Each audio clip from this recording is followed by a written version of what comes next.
ವೀಕ್ಷಕರು, ಇದು ರಿಪಬ್ಲಿಕ್ ಕನ್ನಡದ ಈ ಕ್ಷಣದ ಬಿಗ್ ಎಕ್ಸ್ಕ್ಲೂಸಿವ್. ಬುರ್ಡೆ ಕೇಸ್ನಲ್ಲಿ ವಕೀಲರಿಗೆ ಶುರುವಾಯಿತು ಢವಢವ. ವಕೀಲರಿಗೆ ಅನೇಕ ಬಾರಿ ನೋಟಿಸ್ ನೀಡಿದ್ದಾರೆ ಪೊಲೀಸರು. ಯಾವ ವಕೀಲರು?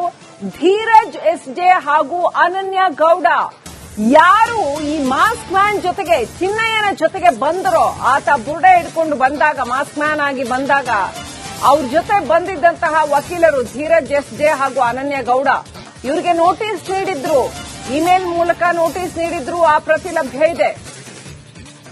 ಇಬ್ಬರು ಪೊಲೀಸರು ವಕೀಲರಿಗೆ ನೋಟಿಸ್ ಕೊಟ್ಟಿದ್ದು ಯಾಕೆ? ರಿಪಬ್ಲಿಕ್ ಕನ್ನಡದ ಬಳಿ ಇದೆ ನೋಟಿಸ್ಗಳ ಪ್ರತಿ.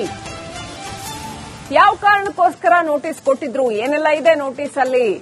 ನೋಟಿಸ್ ಕೊಟ್ಟ ಬಗ್ಗೆ ವಿಚಾರ ತಡವಾಗಿ ಬೆಳಕಿಗೆ ಬಂದಿದೆ. ನನ್ನ ಜೊತೆ ಯಾವುದೇ ವಕೀಲರು ಇಲ್ಲ, ನನಗೆ ಲಾಯರ್ ಸಹಾಯ ಒದಗಿಸಿ ಅಂತ ಚಿನ್ನಯ್ಯ ಕೋರ್ಟ್ನಲ್ಲಿ ಕೇಳಿಕೊಂಡಿದ್ದು ನಿಮಗೆ ಗೊತ್ತೇ ಇದೆ.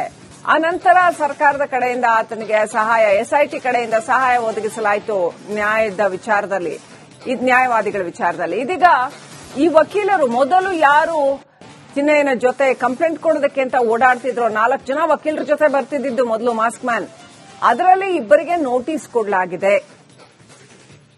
ಆ ನೋಟಿಸ್ನ ದೃಶ್ಯ ನಮ್ಮ ತೆರೆ ಮೇಲೆ ಹೋಗ್ತಾ ಇದೆ. ಆ ನೋಟಿಸ್ ನೀವು ನೋಡ್ತಾ ಇದ್ದೀರಾ.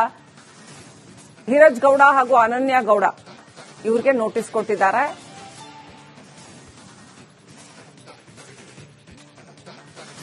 ಯಾಕೆ ನೋಟಿಸ್ ಕೊಟ್ಟಿದ್ರು ಹಾಗಾದ್ರೆ? ಚಿನ್ನಯ್ಯನ ಜೊತೆಲಿ ನಾವ್ ಇರ್ತೇವೆ ಅಂತ ವಕೀಲರು ಹೇಳಿದ್ರು. ಆತನನ್ನ ಕರ್ಕೊಂಡು ಬಂದಾಗೆಲ್ಲ ಪ್ರತಿ ಸಾರಿ ನಾವಿದ್ದೀವಿ ಈತನ ಜೊತೆ ಅಂತ. ಚಿನ್ನಯ್ಯನನ್ನ ಸಂಪರ್ಕ ಮಾಡಬೇಕಾದ್ರೆ ಇವರನ್ನೇ ಸಂಪರ್ಕ ಮಾಡಬೇಕಾಗಿತ್ತು. ದೂರವಾಣಿ ಮೂಲಕ, ಇಮೇಲ್ ಮೂಲಕ ಸಂಪರ್ಕಿಸಿ, ಫೋನ್ ಮೂಲಕ ಬೇಡ ಅಂತ ಜಿಲ್ಲಾ ಪೊಲೀಸರಿಗೆ ತಮ್ಮ ಇಮೇಲ್ ವಿಳಾಸವನ್ನ ಕೊಟ್ಟಿದ್ರಂತೆ. ಆದ್ರೆ ಆ ಇಮೇಲೇ ತಪ್ಪಾಗಿರುವಂತದ್ದು ಆ ನಂತರ ಬೆಳಕಿಗೆ ಬಂದಿತ್ತು. ಈ ವಿಚಾರವಾಗಿಯೂ ಕೂಡ ಪ್ರಶ್ನೆ ಮಾಡಬೇಕಾಗಿದೆ ಅಂತ ಹಲವು ಪ್ರಶ್ನೆಗಳನ್ನ ಎತ್ತಿ, ಎಲ್ಲೋದ್ರಿ ಅಂತ ಪ್ರಶ್ನೆಗಳನ್ನ ಎತ್ತಿ ನೋಟಿಸ್ ಕೊಡಲಾಗಿತ್ತು. ಸುಳ್ಳು ಸಂದೇಶ ರವಾನಿಸುವ ಸಾರ್ವಜನಿಕ ಪ್ರಕಟಣೆಯೊಂದನ್ನು ಹೊರಡಿಸಿದ್ರು ಈ ಇಬ್ಬರು ವಕೀಲರು. ಸಾರ್ವಜನಿಕ ಪ್ರಕಟಣೆ ಬುರ್ಡೆ ಕೇಸ್ ವಿಚಾರದಲ್ಲಿ. ಆ ಮಾಹಿತಿಯುತ್ತು. ಚಿನ್ನಯ್ಯನ ಪ್ರಕರಣವೇ ಸುಳ್ಳು ಅನ್ನೋದು ಗೊತ್ತಿದ್ರು ಕೂಡ ಅದನ್ನ ಆಧರಿಸಿ ಸಾರ್ವಜನಿಕ ಪ್ರಕಟಣೆಯನ್ನ ಹೊರಡಿಸಿದ್ರು. ಆ ವಿಚಾರವಾಗಿಯೂ ಕೂಡ ಇದೀಗ ಪೊಲೀಸರು ಈ ಇಬ್ಬರು ವಕೀಲರಿಗೆ ನೋಟಿಸ್ ಕೊಟ್ಟಿದ್ದಾರೆ. ಸಾಕಷ್ಟು ಪ್ರಶ್ನೆ ಮಾಡಬೇಕಾಗಿದೆ. ಚಿನ್ನಯ್ಯನ ಪ್ರಕರಣದ ಬಗ್ಗೆ ಪ್ರಶ್ನೆ ಮಾಡಬೇಕಾಗಿದೆ. ಆಮೇಲೆ ಡೇ 1 ನಿಂದ ನಾವು ಚಿನ್ನಯ್ಯನ ಜೊತೆ ಇದ್ದೇ ಇರ್ತೀವಿ, ನೀವು ನಮ್ಮನ್ನೇ ಸಂಪರ್ಕ ಮಾಡಿ, ಇದರಲ್ಲಿ ಫೋನ್ನಲ್ಲಿ ಸಂಪರ್ಕ ಮಾಡಬೇಡಿ, ನಮ್ಮನ್ನ ಇಮೇಲ್ ಅಲ್ಲಿ ಸಂಪರ್ಕ ಮಾಡಿ ಅಂತ ಎಲ್ಲ ಚಿನ್ನಯ್ಯನ ಜೊತೆ ಕಂಪ್ಲೇಂಟ್ ಕೊಡಕ್ಕೆ ಬಂದಿದ್ದಂತಹ ಇಬ್ಬರು ವಕೀಲರು ನಾಪತ್ತೆ ಆಗಿದ್ದು ಯಾಕೆ? ಈಗ ನೋಡಿದ್ರೆ ನಾಪತ್ತೆ. ಚಿನ್ನಯ್ಯನ ಜೊತೆ ಯಾರೂ ಇಲ್ಲ. ಈಗ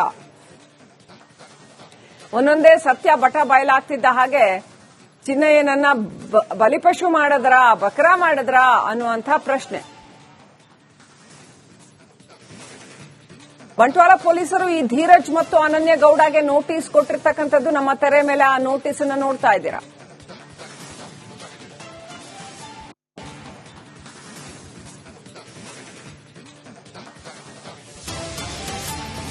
ಇನ್ನು ಇದೆಲ್ಲದರ ಬಗ್ಗೆ ಪ್ರಶ್ನೆ ಮಾಡಬೇಕಾಗಿದೆ. ಚಿನ್ನಯ್ಯನ ಜೊತೆ ಇರ್ತೀವಿ ಅಂತ ಬಂದ್ರಿ, ಜೊತೆಗಿಲ್ಲ, ಫೋನಲ್ಲಿ ಕಾಂಟ್ಯಾಕ್ಟ್ ಮಾಡಬೇಡಿ, ಇಮೇಲ್ ಐಡಿ ಕೊಡ್ತೀವಿ ಅಂದ್ರಿ, ಇಮೇಲ್ ಐಡಿನೂ ಕರೆಕ್ಟ್ ಇಲ್ಲ. ಸೊ ಇದೆಲ್ಲದರ ಬಗ್ಗೆ ಪ್ರಶ್ನೆ ಮಾಡಬೇಕಾಗಿದೆ ಅಂತ ಪೊಲೀಸರು ನೋಟಿಸ್ ಜಾರಿ ಮಾಡಿದ್ರು. ಅಂತಿಮ ನೋಟಿಸ್ ಅನ್ನ ನೀಡಿದ್ರು ಕೂಡ ಈ ಇಬ್ರು ವಕೀಲರು ವಿಚಾರಣೆಗೂ ಹಾಜರಾಗಿರಲಿಲ್ಲ. 8/9/25 ಹಾಜರಾಗುವಂತೆ ನೋಟಿಸ್ ನೀಡಲಾಗಿತ್ತು. ಯಾವುದೇ ಪ್ರತಿಕ್ರಿಯೆ ಸಿಗದ ಕಾರಣ ಮತ್ತೊಂದು ನೋಟಿಸ್ ಕೊಟ್ಟಿದ್ರು. 11/9/2025 ಹಾಜರಾಗಿ ಅಂತ. ಆ ಮತ್ತೊಂದು ನೋಟಿಸ್ಗೆ ಪ್ರತ್ಯೇಕವಾಗಿ ಧೀರಜ್ ಹಾಗೂ ಅನನ್ಯ ಗೌಡಗೆ ಇಬ್ಬರಿಗೂ ಕೂಡ ನೋಟಿಸ್ ಕೊಟ್ಟಿದ್ರು.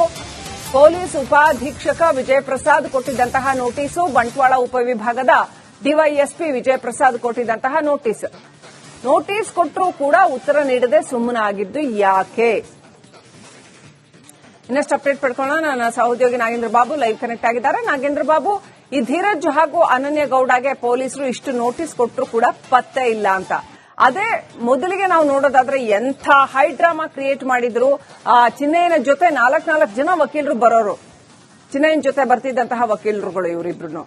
ಸೊ ಈಗ ಪತ್ತೆ ಇಲ್ಲ. ಎಲ್ಲ ಪತ್ತೆ ಆಗಿದ್ದಾರೆ. ಸತ್ಯ ಬಟ್ಟ ಬಯಲಾಗ್ಬಿಡತ್ತೆ ಅಂತ, ತಮ್ಮ ಗುಟ್ಟು ಬಯಲಾಗುತ್ತೆ ಅಂತ ನಾಪತ್ತೆ ಆಗಿದ್ದಾರಾ? ಯಾರು ಇವರು ಈ ವಕೀಲರು? ಬೇಸಿಕಲಿ ಇವ್ರ ಜೊತೆ ಇನ್ಯಾರಾದ್ರೂ ಇದ್ದಾರಾ, ಅಥವಾ ಇವ್ರು ಯಾರಾದ್ರೂ ದೊಡ್ಡ ಲಾಯರ್ಗೆ ಯಾರಿಗಾದ್ರೂ ಕೆಲಸ ಮಾಡ್ತಾರಾ? ಏನಿದರ ಹಿನ್ನೆಲೆ? ಶ್ರೀಲಕ್ಷ್ಮಿ, ನೋಡಿ, ಇಬ್ಬರು ವಕೀಲರು ನಾಪತ್ತೆ ಆಗಿರುವ ಬಗ್ಗೆ ಇಲ್ಲ, ಆದ್ರೆ ಅವರು ಪೊಲೀಸರ ನೋಟಿಸ್ಗೆ ಯಾವುದೇ ರೀತಿಯಾದಂತಹ ಗೌರವವನ್ನ ಕೊಟ್ಟಿಲ್ಲ ಅನ್ನೋದು ಇಲ್ಲಿ ಮೇಲ್ನೋಟಕ್ಕೆ ಗೊತ್ತಾಗ್ತಾ ಇರುವಂತದ್ದು. ನೋಡಿ, ಆರಂಭದಲ್ಲಿ ಚಿನ್ನೆಯನ್ನ ಕರೆದುಕೊಂಡು ಬಂದು ಎಸ್ಪಿ ಅಂದ್ರೆ ದಕ್ಷಿಣ ಕನ್ನಡ ಜಿಲ್ಲೆಯ ಎಸ್ಪಿಗೆ ಒಂದು ದೂರನ್ನ ದಾಖಲು ಮಾಡ್ತಾರೆ. ದೂರನ್ನ ಕೊಟ್ಟಂತ ಸಂದರ್ಭದಲ್ಲಿ ಪೊಲೀಸರು ಚಿನ್ನೆಯನ ಬಳಿ ಒಂದು ಮಾಹಿತಿಯನ್ನ ಕೇಳ್ತಾರೆ. ನಿಮ್ಮನ್ನ ಸಂಪರ್ಕ ಮಾಡ್ಬೇಕು ಅಂದ್ರೆ ನಿಮ್ಮನ್ನ ನೇರವಾಗಿ ಕಾಂಟ್ಯಾಕ್ಟ್ ಮಾಡ್ಬೇಕು ಅಂದ್ರೆ ನಿಮ್ಮ ನಂಬರ್ ಅಥವಾ ಅಡ್ರೆಸ್ ಅನ್ನ ಕೊಡಿ ಅಂತಂದಾಗ ಚಿನ್ನಯ್ಯ ಕೊಡೋದಿಲ್ಲ. ಆದ್ರೆ ಚಿನ್ನಯ್ಯನ ಜೊತೆಯಲ್ಲಿ ಬಂದಿದ್ದಂತಹ ಧೀರಜ್ ಮತ್ತೆ ಅನನ್ಯಗೌಡ ಅನ್ನುವ ಇಬ್ಬರು ಈ ವಕೀಲರು ಏನ್ ಮಾಡ್ತಾರೆ, ನೀವು ಚಿನ್ನಯ್ಯನನ್ನ ಸಂಪರ್ಕ ಮಾಡ್ಬೇಕು ಅಂದ್ರೆ ನೇರವಾಗಿ ನಮ್ಮನ್ನ ಕಾಂಟ್ಯಾಕ್ಟ್ ಮಾಡಿದ್ರೆ ಸಾಕು, ಇಮೇಲ್ ಥ್ರೂ ನಮಗೆ ಕಮ್ಯುನಿಕೇಶನ್ ಮಾಡಬೇಕು ಅಂತ ಹೇಳಿ ಅವರು ಇಬ್ಬರು ಕೂಡ ತಮ್ಮ ಇಮೇಲ್ ಅಡ್ರೆಸ್ ಅನ್ನ ಕೊಟ್ಟು ಅಲ್ಲಿಂದ ತೆರಳಿರ್ತಾರೆ.